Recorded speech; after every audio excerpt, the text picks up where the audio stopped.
Mais uma tarde, segunda-feira, dia 2 de agosto, e nós estamos aqui para a leitura de Salmos. Momento por essa oportunidade, graças a Deus pela palavra dele, que é fiel, que é verdadeira. Graças a Deus pela vida de vocês. Vamos para o Salmo 140, 141, que os dois salmos são muito especiais, muito lindos, e eu estou muito feliz de participar dessa leitura. Muito bom, né? Eu vou começar então o 140, e aí vocês vão deixando o comentário de vocês. Senhor, livra-me dos homens maus, guarda-me dos que são violentos. Eles tramam maldades no coração e estão sempre provocando guerras.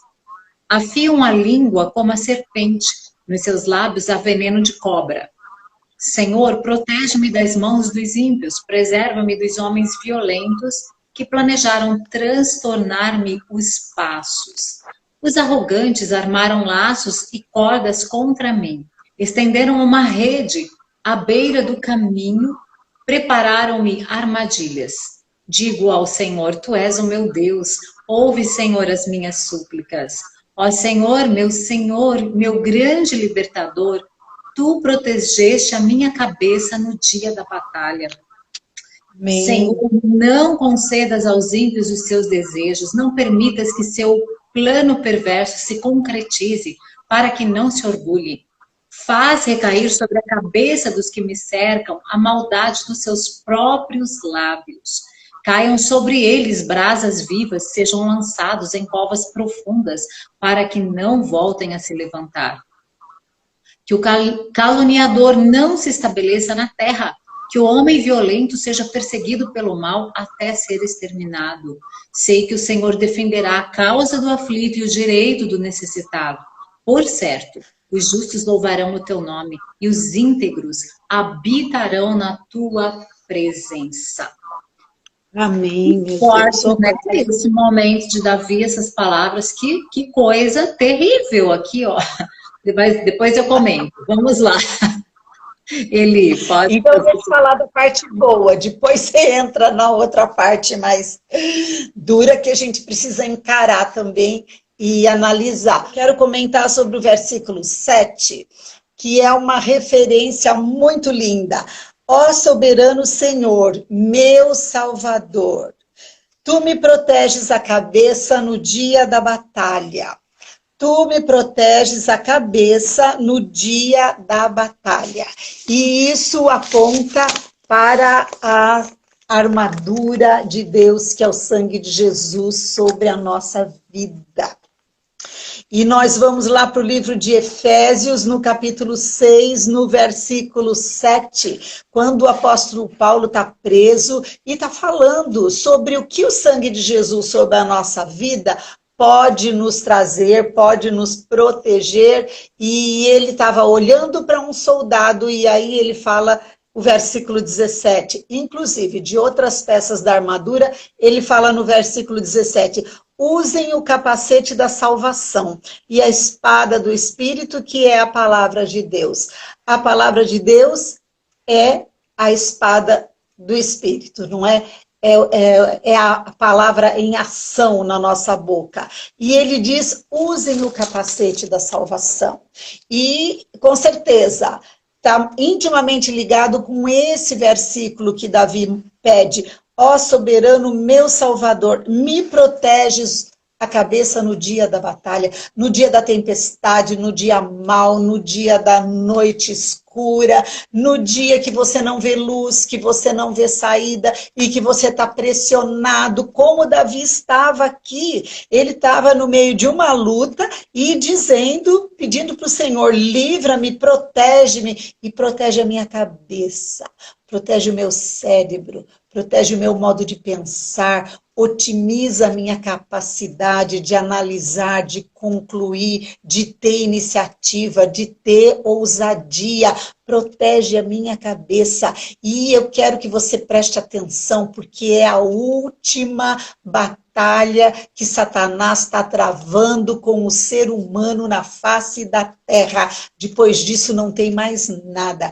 Ele já tentou assolar a família, as crianças, a sexualidade, e agora ele está agindo na mente. Ele está cativando a mente. E as pessoas que não têm controle no seu pensamento, não têm gestão da mente, não têm governo do seu cérebro, do seu pensamento, da sua vontade, acabam sendo refém do medo, manipuladas por esse espírito maligno que paralisa. Medo de sair, medo de tomar iniciativa, medo de não dar certo, medo do que os outros pensam de nós, medo do inferno inteiro. Nós somos livres através de Jesus. O sangue de Jesus sobre a nossa vida, inclusive sobre a nossa cabeça, é o sangue de Jesus que mostra para Satanás: aqui você não tem. Aqui você não tem governo. Aqui não tem seta maligna. Porque o nosso pensamento nós levamos cativo à obediência do Senhor Jesus, diz a palavra de Deus. Mantenha o seu pensamento cativo à obediência do Senhor Jesus, ligado no Espírito Santo, ligado na palavra de Deus, memorize a palavra de Deus, proclame a palavra de Deus em voz alta, e você estará com o seu pensamento cativo ao Senhor Jesus. Então Satanás não tem como te tornar refém. E na liberdade em Jesus, na liberdade através de Jesus, nós conseguimos ver além das circunstâncias, conseguimos ver além da letra, a revelação da palavra de Deus, conseguimos ver além do que nós estamos vivendo, o movimento das mãos de Deus, conseguimos ver além da batalha que nós estamos, o propósito de Deus para esse tempo. E nós somos livres através de Jesus. Com o Senhor Jesus protegendo a nossa cabeça. Não só no dia da batalha, protegendo sempre. Livrando das más notícias, das perspectivas horrorosas, tenebrosas que nós estamos vivendo nesse tempo. Entra pelo nosso ouvido. Nós ouvimos porque nós não somos surdas. Nós entendemos porque nós não somos débeis. Mas nós selecionamos o que é que vai me dirigir, o que é que vai fazer diferença na minha vida. Amém? Amém. Boa caminhada. Que maravilha. É muito boa a referência que você fez, que realmente é a batalha atual. E é interessante que ele fala no dia da batalha. Né? E dia não é dia, um dia de 24 horas. Dia é um tempo. É o tempo que nós estamos vivendo, é o tempo dessa batalha na mente, né? Onde a gente tem, já, de alguns anos para cá, essa investida contra a mente dos adolescentes, né? Agora já foi para as crianças, e nós não estamos a salvo. Não estamos a salvo dessas investidas. E é interessante porque ele começa o Salmo falando, no versículo 2, homens que tramam maldades no coração estão sempre provocando guerras, afiam a língua como uma serpente, nos seus lábios há veneno de cobra. As palavras, aquilo que sai da boca dos ímpios, daqueles que são maus. Isso, e aqui, gente, eu sempre faço uma referência que os ímpios podem significar também na nossa vida a atuação maligna, o próprio diabo e seus anjos, que com palavras, com veneno, lança palavras, de alguma maneira, palavras, pensamentos, e aí o versículo 7 traz essa afirmação, essa declaração de vitória. O Senhor protege a minha cabeça no dia da batalha. Então, pode sair o veneno que for, a língua maldosa pode falar o que falar, como ele mencionou, vai ouvir, mas não vai ficar, não vai permanecer na sua mente. Então, a proteção do Eterno sobre a sua cabeça, sobre a minha cabeça. A cabeça, nós temos os sentidos importantes, a audição. Então, tudo que é falado, né, que está perto de nós, nós ouvimos, tudo que nós recebemos enquanto palavras, nós temos a visão, o que é que nós estamos vendo, o que é que está sendo colocado diante de nós para a gente ver. Às vezes você não quer ver e é colocado diante de você. Às vezes você não quer ouvir, você acaba, né, as vozes vêm, a própria boca, né, por onde você se expressa, o seu nariz, o seu olfato. Então, a nossa cabeça, e lá dentro, né, tem a nossa mente, tem o nosso cérebro funcionando. E quando as palavras entram na nossa mente, quando a gente, no nosso ouvido, tem toda uma dinâmica que acontece, que nós ouvimos, e se nós deixarmos essas palavras que nós ouvimos, elas vão para o nosso coração, elas vão para a nossa emoção. Então, a mente da gente é um primeiro, né, é o que recebe, através do ouvido, através da visão, e nós precisamos estar alertas, porque já foi nos dada essa proteção. O Senhor, Ele nos protege, né? E muito bem mencionado pela Eli, a armadura de Deus, o capacete da salvação. Nós temos essa proteção na nossa mente, mas cabe a nós selecionarmos, cabe a nós vigiarmos, né? Prestar atenção, o que eu estou ouvindo? O que está vindo? Será que isso não é uma língua enganadora? Será que isso não é um veneno, como um veneno de cobra, que está vindo para me atingir? Então, a gente prestar atenção, né? E eu só quero também encerrar com o versículo 13. Os justos louvarão teu nome e os íntegros habitarão na tua presença.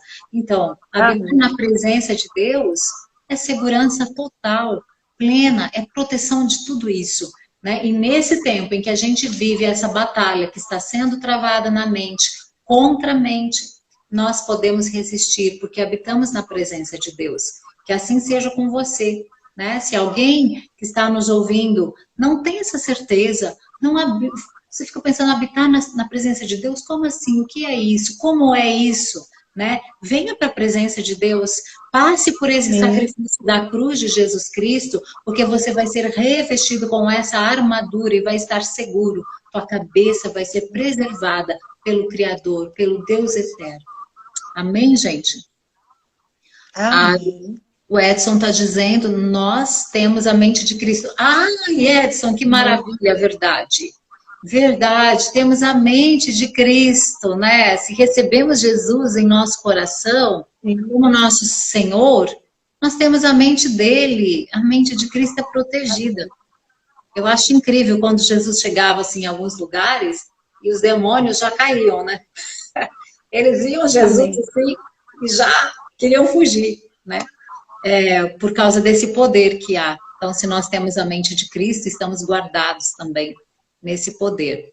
Graças a Deus. Sim. Vamos para o 141. Su, deixa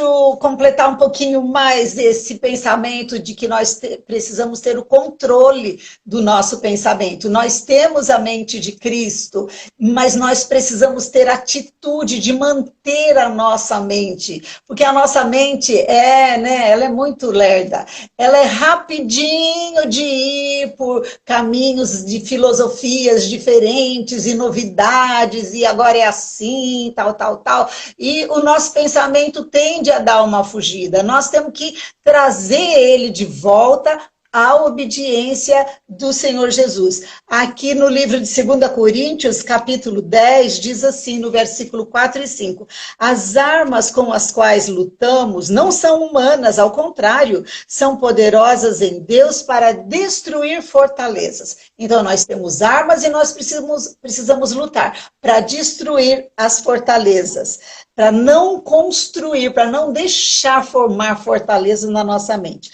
Destruímos argumentos e toda pretensão que se levanta contra o conhecimento de Deus e levamos cativo todo pensamento para torná-lo obediente a Cristo. Nós nós precisamos ter essa atitude, esse governo da nossa mente, para levar o nosso pensamento para o lado certo, né? Para a obediência do reino de Deus. Amém. Era isso. Jesus disse que... Boa tarde, Ana Paula Salles, que está aqui com a gente. Ana Paula Brandão Salles, querida do coração. Bem-vinda. Jesus disse que faríamos obras maiores que a dele. Pois é. Né? O que acontece quando a gente chega e os demônios não saem, né? Eu fico me perguntando, oh meu Deus, porque com Jesus era assim, né? Muito bem, vamos lá, Eli, para o 141 então. Vamos, 141. Olha, eu já passei tanto aqui nessa Bíblia que até já virei a página. Vamos lá. Salmo 141. Clamo a ti, Senhor, vem depressa. Ah, mas não é nossa oração de vez em quando? Senhor, você está demorando, vem depressa. Olha, bem-vindo. Davi também sofria desse mal. Escuta a minha voz quando clamo a ti. Seja a minha oração como incenso diante de ti e o levantar das minhas mãos como oferta da tarde. Coloca, Senhor, um guarda à minha boca. Vigia a porta dos meus lábios. Não permitas que o meu coração se volte para o mal, nem que eu me envolva em práticas perversas como os malfeitores, que eu nunca participe dos seus banquetes. Fira-me o justo com amor leal e me repreenda, mas não perfume a minha cabeça com óleo do ímpio. Ai, que coisa linda! Pois a minha oração... Parou aqui um minutinho, né? Pois a minha oração é contra as práticas dos malfeitores. Quando eles caírem nas mãos da rocha, o juiz dele... Olha, essa rocha está com letra maiúscula, hein? Quando caírem na mão do Deus Todo-Poderoso, quando caírem na mão da rocha, o juiz deles, ouvirão as minhas palavras com apreço. Como a terra é arada e fendida, assim foram espalhados os seus ossos à entrada da sepultura. Mas os meus olhos estão fixos em ti, ó soberano Senhor. Em ti me refugio, não me entregues à morte. Guarda-me das armadilhas que preparam contra mim, das ciladas dos que praticam o mal. Caiam os ímpios em sua própria rede, enquanto escapo ileso. Quanta lição boa para a gente aprender aqui. Mas eu quero ficar com o versículo 3, de tanta lição importante. Coloca, Senhor, um guarda à minha boca. Vigia a porta dos meus lábios. Que a nossa oração seja esta. Guarda os meus lábios, Senhor, para que eu nunca diga nada de errado e prejudicial. E nós vamos lá para o livro de Provérbios, reforçando essa recomendação. Nós já fizemos a meditação do livro de Provérbios todinho, né, Sueli? Está gravado aqui no YouTube, você pode procurar. No capítulo 10, faz algumas recomendações. No versículo 11, a boca do justo é fonte de vida, mas a boca dos ímpios abriga violência. Versículo 19, quando são muitas as palavras, o pecado está presente, mas quem controla a língua é sensato. Versículo 31, a boca do justo produz sabedoria, mas a língua perversa será extirpada. E que seja a nossa oração como a de Davi. Coloca, Senhor, um guarda à minha boca, vigia a porta dos meus lábios. Que não só a gente se afaste do que é errado e prejudicial, mas que a gente cuide para que a nossa boca seja um manancial de vida. Seja a boca de uma que leva a vida. Amém. Amém. Graças a Deus. Isso aí tem que ser a nossa oração, né? Se você tem dificuldade, peça para Deus, Ele ajuda a gente. Quando a gente quer viver uma vida santa, quando a gente quer manter essa mente de Cristo, Ele ajuda a gente. Nós temos o Espírito Santo, né? Então peça, Ele vai te ajudar. Temos exemplos muito claros na Bíblia de que quando os inimigos do povo de Deus armam redes e as covas, eles mesmos caem nelas. É verdade, Acelino. Eu estou lembrando agora das batalhas em que o Senhor lutava pelo povo e fazia o povo lutar um contra o outro. É incrível, né? A ação de Deus por nós. Não pensemos em vingança, somos pacificadores. A vingança pertence ao Senhor. Sabe por quê? Nós não temos condição, gente. Quem somos nós? Né? Às vezes a gente se acha tão bom e a gente quer se vingar porque o outro fez mal para você. Mas só Jesus Cristo tem essa condição, só Ele. Né? Porque só o nosso Deus conhece os corações e só Ele tem nas mãos o poder e Ele é justo. Ele não age igual eu e você, nós agimos na injustiça. Às vezes a gente passa do limite, fala mais do que deve, faz além da conta, né? Você quer os seus direitos e um pouco mais. O Senhor Deus não. Ele sabe a medida exata, Ele é justo, né?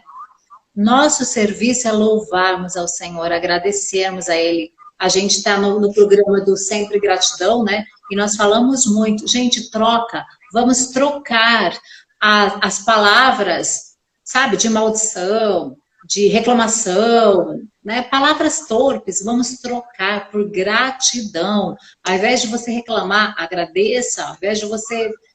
Sabe, às vezes xingar uma pessoa, não faça isso, abençoe, fale palavras de vida para essa pessoa, e você vai estar abençoando você mesmo, né? Começa com você, graças a Deus. Tiago 3, 11, 12 fala sobre isso, uma fonte não pode jorrar água doce e salgada. Então, que nós possamos escolher, usar a boca e abençoar. Muito bem lembrado, Lares, muito bem. Tiago fala mesmo, né, que de uma fonte não pode sair dois tipos de água. Não tem cabimento, gente, pensa bem. Né? Se a nossa boca, nós temos que escolher, é para abençoar ou é para amaldiçoar? No capítulo 140, ele fala da língua dos outros, a língua venenosa que profere palavras contra ele. Aqui ele está pedindo, Senhor, tem misericórdia de mim, me ajuda, vigia a minha boca, a porta dos meus lábios, né? Então esse cuidado, as palavras têm poder, exatamente, né? Eu quero dar um destaque para o versículo 4, o finalzinho. Bom, vamos ler tudo. Não permitas que meu coração se incline para o mal, nem que se ocupe de coisas más com aqueles que praticam o mal, nem que eu coma dos seus banquetes. Que eu não me associe, que eu não me ocupe de coisas más com aqueles que praticam o mal, e nem coma dos seus banquetes. E eu quero frisar, comer dos seus banquetes. Você se sentar à mesa com alguém é você ter comunhão com essa pessoa, né? Nós temos aprendido tanto sobre a mesa, sobre essa comunhão. Jesus, como ele comia com as pessoas? Ele sentava. E por isso que implicaram tanto quando viam Jesus sentado com pecadores, né? Era gente, tudo pecador ali. E Jesus está lá, sentado com eles. Jesus estava tendo comunhão com aquelas pessoas. Olha, e aí ele foi criticado, porque ele estava tendo comunhão com aquelas pessoas. Só que Jesus estava sentado lá para salvar aquelas pessoas, para levar do amor dele, né? Então, nós precisamos prestar atenção e não me fugiu a palavra, associar, né, dessa maneira, comer os banquetes daqueles que praticam o mal. E a gente pode lembrar de Daniel, né? Daniel, ele viu que o banquete do rei não era só ali porque era comida, né? Tinha algo mais que acontecia naqueles banquetes. E quando você se senta com uma pessoa para comer, quando eu vou na casa da Eli, eu vou tomar um café, a gente fica 3 horas no café. Né? Por quê? Porque conversa, porque ora, porque troca ideia, porque fala da família, entendeu? Então, você tem essa comunhão. Se você se assenta com pessoas que praticam o mal, o que você vai fazer com essa pessoa? O que você vai ficar 3 horas falando com essa pessoa? Né? Então, a gente precisa prestar atenção com quem nós nos assentamos para comer. ter banquetes. Daniel recusou, e Daniel pediu que a comida dele fosse uma comida diferenciada. E ele foi tão abençoado, né? Deus respondeu sobre Daniel com espírito de sabedoria e discernimento. Daniel capítulo 1, depois você dá uma lida lá, que é bem interessante essa história. Então, que eu não coma dos seus banquetes. Amém? Sede santos, porque eu sou santo. Exatamente. A gente preservar, né? Quanto ensinamento, né, gente? Que coisa linda a palavra de Deus. Vamos para o 142? Bora, Eli. Vamos, mas deixa eu ler uma coisa interessante aqui em 1 Coríntios, capítulo... Olha, meu marido falava muito esse versículo e eu demorei para encontrar na Bíblia. 1 Coríntios, capítulo 5, versículo 11. Paulo aconselhando, né? Paulo era assim, sim, não, não. Com ele não tinha meia conversa, não, né? Versículo 11. Mas agora estou lhes escrevendo que não devem associar-se com qualquer que, dizendo-se irmão, seja imoral, avarento, idólatra, caluniador, alcoólatra ou ladrão. Com tais pessoas vocês nem devem comer. Não devem sentar na mesa e comer. Não deve comer com eles. Porque você falou um ponto importante. O que é servido na mesa, Su, muito mais do que o alimento, o assunto que é tratado na mesa. Você falou que nós tomamos café e demora 3 horas o nosso café. O café é rápido. Mas o que a gente serve na mesa é testemunho, é palavra de Deus, é descobertas que nós fizemos de novos ensinos que nós aprendemos na palavra de Deus. A gente serve um banquete espiritual. Então a gente come muito mais do assunto que é tratado na mesa do que do café mesmo, não é? E aqui o apóstolo Paulo está falando do que é servido na mesa, não é? Servido além do alimento. Se a gente senta para tomar o alimento com alguém, a gente se serve do assunto. Do assunto. Horrível, né? Vamos lá então, minha linda. 141. Jesus, né, sobre a ceia é mesa. É mesa a Santa Ceia. E Jesus, Paulo, diz que quando nós nos reunirmos para cear, para participar desse banquete, que nós lembremos de Jesus, do seu sacrifício. Então, gente, é muito importante essa comunhão do corpo de Cristo, né? Então, a mesa, ela na sua casa, a mesa ela tem que ser para você ter essa conversa com seus filhos, para você falar de Deus para eles, para você dar uma atenção às questões deles, né? Aquilo que eles estão querendo falar com alguém, às vezes estão ali quietinhos, só no seu quartinho, né? Separados no seu celular, mas a mesa é uma oportunidade de marido e mulher terem essa comunhão, terem as conversas, né? Um amigo seu que se senta ali com você, você pode ter essa comunhão Jesus está presente à mesa, Jesus está presente, né? E eu estava falando de Jesus comendo com pecadores, e quando Jesus comia com os pecadores, era para levar vida para eles. E Jesus chegou para Zaqueu e disse: Zaqueu, eu quero comer na tua casa hoje. E aí o que aconteceu? A salvação entrou na casa de Zaqueu. Zaqueu comendo com Jesus. Zaqueu foi transformado pela conversa de Jesus. Zaqueu foi influenciado, ele foi influenciado é pouco, né? Ele foi impactado e foi transformado pela conversa de Jesus. Amém? Então, vamos pensar nisso aí. Vamos, então, para o 142. Vamos. Eu que leio? Ah, sou eu, né? É você. Vamos lá. Com minha voz clamo ao Senhor, com a minha voz suplico ao Senhor. Derramo perante Ele a minha queixa, diante dele exponho a minha aflição. Quando meu espírito esmorece dentro de mim, tu sabes a vereda que devo seguir. No caminho em que ando, prepararam uma armadilha contra mim. Olha para minha mão direita e vê, não há quem me conheça. Faltou-me refúgio, ninguém se interessa por mim. Estava bem deprimido aqui o salmista. Olha, Senhor, clamei a ti e disse, tu és o meu refúgio, a minha herança na terra dos viventes. Atende ao meu clamor, pois estou muito abatido. Livra-me dos meus perseguidores, pois são mais fortes do que eu. Tira-me da prisão, e eu louvarei o teu nome. Os justos me rodearão quando me recompensares. Vai lá, Eli. Vamos lá no versículo 5. Clamo a ti, Senhor, e digo, tu és o meu refúgio.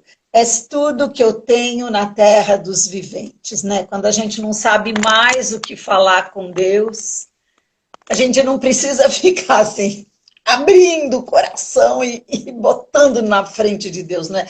Eu tenho uma amiga, uma missionária, que ela falava isso. Eu já falei tudo para Deus, só falta eu rasgar o meu coração, abrir no meio e mostrar para ele. Falei, meu Deus, que exagero. Não, se você lembrar que ele conhece o nosso pensamento antes que a palavra chegue à boca, ele sabe do que está acontecendo. Eu acho que uma boa medida é quando nós estamos assim no meio dessa aflição que Davi está aqui, né?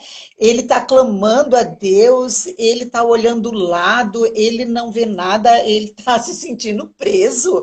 Olha o versículo 7, liberta-me dessa prisão e eu vou te agradecer, e eu vou te render graças. Agradece antes de receber, não gasta tempo pintando de cores vivas o seu sofrimento, não gasta tempo botando aquarela na sua dor, deixa ela meio cinza, meio branco e preta mesmo, né? Deixa ela meio assim sem cor e vem para cá, clamo a ti, Senhor, e digo, tu és o meu refúgio, Pai. És tudo que eu tenho na terra dos viventes, eu estou nas tuas mãos. Esse é o dia que o Senhor fez? Eu estou vivendo o dia que o Senhor fez, então vamos passar junto esse dia, não é? Vamos passar junto esse dia e você vai mudar toda a sua realidade, porque o Espírito Santo nos ajuda a enxergar além do que você está passando. Hoje de manhã eu vi um assunto, nossa, que quebrou meu coração, sobre a menina que era escrava de Naamã. Ela era escrava, ela foi retirada da casa dela, ela foi sequestrada, não perguntaram se ela queria. O povo subjugou Israel, levou o povo cativo como escravo. E aquela menina estava cumprindo o seu ministério. Pense! O ministério dela era mostrar a luz para aquele perdido do Naamã, não é? O cara era leproso, além tão ruim, pesteado, né? Tinha lepra, era uma peste que tinha naquela época, e era o ministério dela, porque através de Naamã entrou salvação naquela família, entrou salvação na redondeza, porque ele entendeu que o Deus de Israel era o Deus vivo, verdadeiro, e ele disse, nunca mais eu vou adorar outros deuses, e eu vou levar um pouquinho dessa terra aqui, e vou pôr na minha casa, e quando eu me ajoelhar para adorar a Deus, vai ser em cima dessa terra. Vejo que essa menina era uma missionária, e era uma escrava, sequestrada da sua casa, não é? Às vezes a gente está num dia mal mesmo, Su. Vamos perguntar para o Senhor, esse é o dia que o Senhor fez? Vamos passar junto. É meu ministério? É meu ministério, não é? Se não é meu ministério, ele já traz livramento, duro, mas isso é muito real. Amém? É verdade. O versículo 3... que eu quero dar uma olhada, ó, quando o meu espírito esmorece dentro de mim. Então, dentro de mim tem o meu espírito, e é no meu espírito, o Espírito de Deus se comunica. É no meu espírito que nós temos a mente de Cristo, é no meu espírito que eu acesso a sabedoria do Pai, que eu tenho essa conexão com o Eterno. Agora, quando o meu espírito esmorece dentro de mim, tu, Senhor, sabes a vereda que eu devo seguir. Então, quando eu olho E eu penso assim, ai, não tenho força, ai, eu esmoreci, né? Esmorecer é um verbo que eu ouvia muito meu pai, esmoreceu, esmoreceu. Quando esse meu espírito, né, murchou, tá sem ânimo, não enxerga nada, não tem força para caminhar, não consegue, às vezes, nem orar, né? Quando isso acontece, tu sabes a vereda que eu devo andar. Ai, gente, que coisa. Sabe, eu lembro daquele versículo que diz em Isaías, acho que é Isaías, ouvirás uma voz atrás de ti, dizendo, este é o caminho, andai nele. Quando o seu espírito esmorecer, o Espírito de Deus vai dizer para o teu espírito, esse é o caminho. Ele te dá a direção. Ele vai com você, você não vai esmorecer. Dentro de você tem esse momento que o teu espírito esmurece, que você parece que vai cambalear, mas não vai, porque aqueles que têm Cristo, aqueles que vivem em Jesus, aqueles que reconhecem Jesus Cristo como seu Senhor, como seu Salvador, como Filho de Deus, que se entregam a Ele, você não vai ficar sem a direção, você não vai ficar esmurecido pelo caminho, não vai ficar nessa situação de escravo, como ele fala aqui, eu tô preso, né? Tô na prisão, e ele se queixa tanto, não vai ficar nessa situação. O Espírito Santo de Deus te anima, ele dá vida para você. Romanos 8 fala que nós, quando nos entregamos a Jesus Cristo, nós recebemos o Espírito de Deus, que é um Espírito que comunica com o nosso Espírito, de que nós somos filhos de Deus. E esse Espírito, ele diz, Abba, Pai, Papai, meu querido Pai. E esse Espírito que nós recebemos, gente, lá em Romanos, é o mesmo Espírito que ressuscitou Jesus Cristo de entre os mortos. Ora, se esse Espírito ressuscitou Jesus da morte, não pode dar vida para você e para mim? Não pode dar direção para você e para mim? Claro que dá! Você não vai ficar esmurecido. Você vai ter vida, esse Espírito, ele toma conta do seu corpo.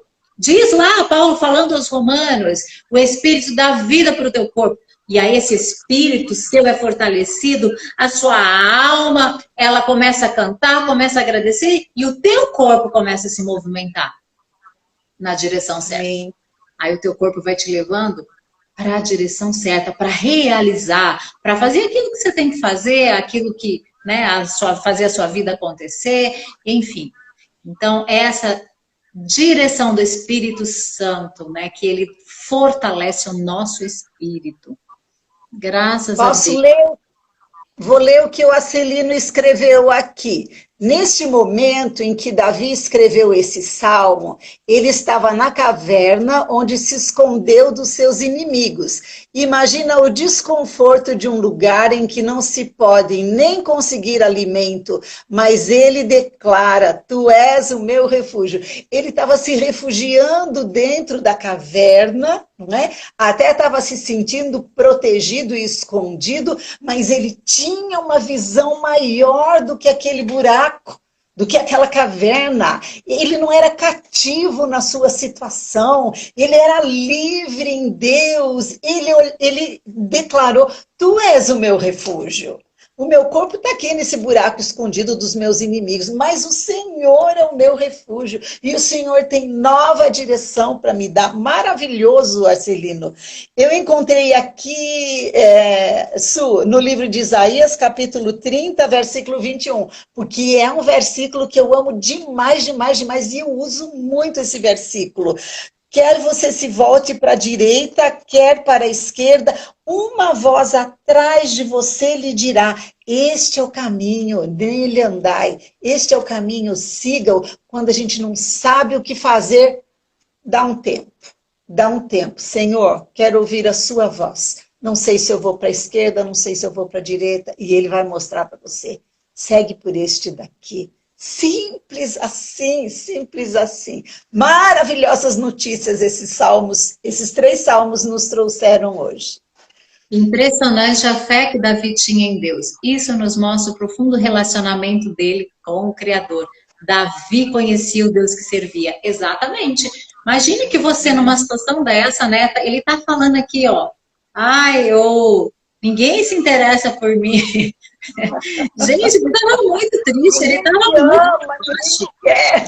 Né? A situação, eu e você já passamos por isso. Pode ser que alguém que nos ouça esteja numa situação assim. Não é brincadeira, né? E por causa do relacionamento, a Lara está falando, que ele tinha com Deus, com o Criador, ele podia, mesmo dizendo assim, ai, ninguém gosta de mim, ai, não sei mais o que fazer, o meu espírito esmorece, mas ele começa o salmo dizendo, com a minha voz eu clamo ao Senhor, e lá no final ele diz, eu louvarei o teu nome.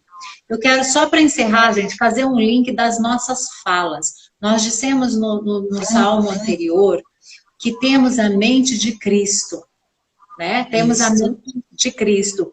E aí ele falou bastante sobre que quando você está em Jesus, já desde o primeiro salmo que nós lemos, a sua mente, ela não é aprisionada, né? Que a gente destacou, você destacou, ele, o versículo que o Senhor protege a minha cabeça no dia da batalha.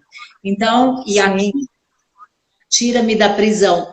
A gente não fica aprisionada, a nossa mente não fica aprisionada. Você pode estar numa caverna.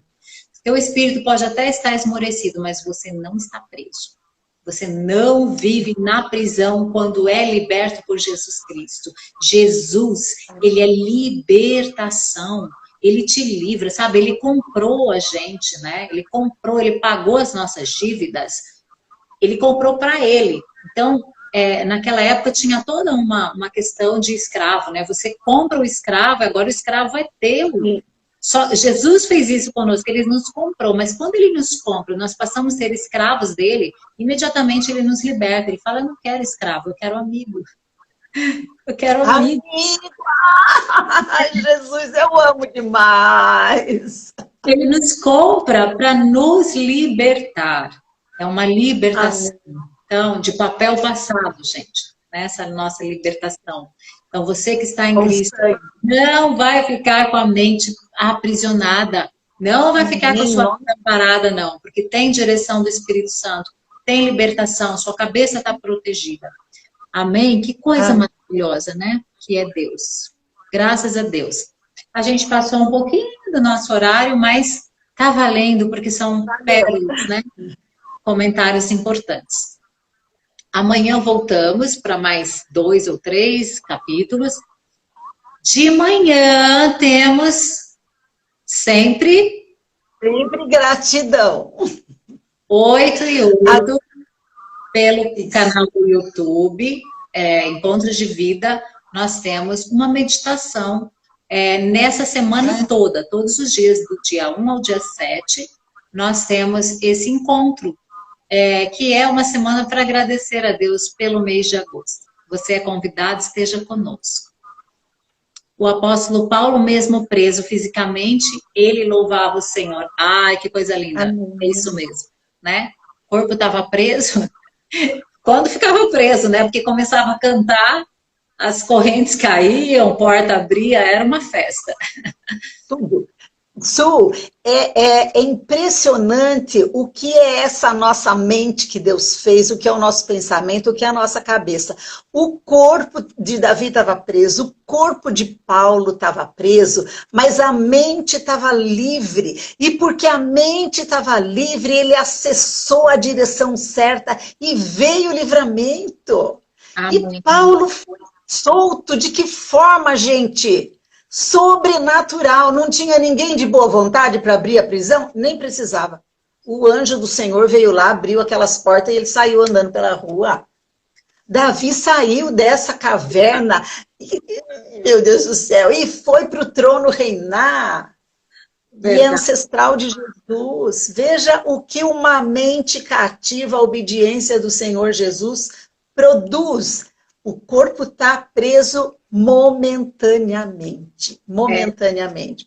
Porque o pensamento consegue acessar a direção certa, que é o nosso Deus, que é o nosso refúgio. Né, Celino, ele disse, né? Eu acabei a carreira, eu guardei a fé. Gente, são uma mente muito livre de falar das coisas que Paulo falava. Né? Eu não vivo mais, quem vive é Cristo. E tudo aquilo lá. Gente, muito bom, muito obrigada pela participação de vocês, por cada comentário, que vocês tenham uma excelente tarde. Nos encontramos amanhã cedo no Sempre Gratidão e 1h15 aqui, novamente. Um grande beijo a todos. Eli, beijo para você, obrigada. E amanhã Deus abençoe a todos. Excelente tarde a todos vocês. Grande beijo.